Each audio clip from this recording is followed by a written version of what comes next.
This question is from CBSE 2025 physics examination.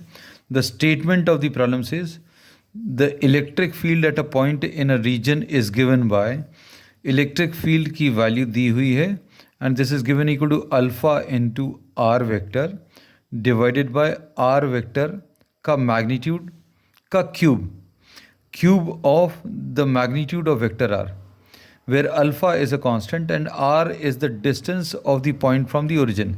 The magnitude of potential of the point. You have to find out the potential.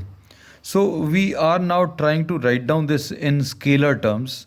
Scalar terms में अगर लिखें तो magnitude of this E vector will be E without the vector sign. This is alpha, and writing the magnitude of r, this is r. We are writing magnitude of r equal to r, ऐसा लिख दिया है. So magnitude of r vector will be equal to r, और नीचे भी हम लोगों को magnitude of r का cube दिया है. So we are writing this as small r cube.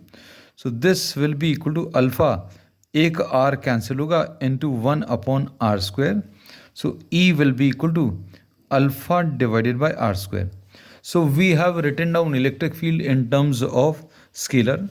और रिलेशनशिप अभी हम लोग मालूम है that potential difference dV is equal to minus E into D R. ये रिलेशन किससे मिला? E is equal to minus D V by D R. इस रिलेशन से अभी हम लोगों को dV की वैल्यू मिली है.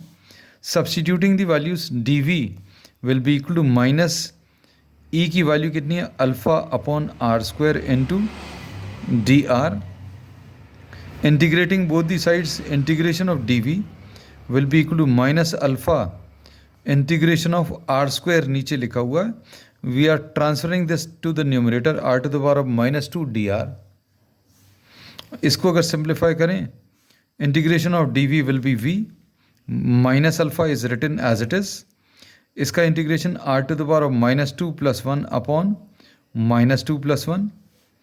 So this will be minus alpha into r to the power of minus 1 divided by minus 1.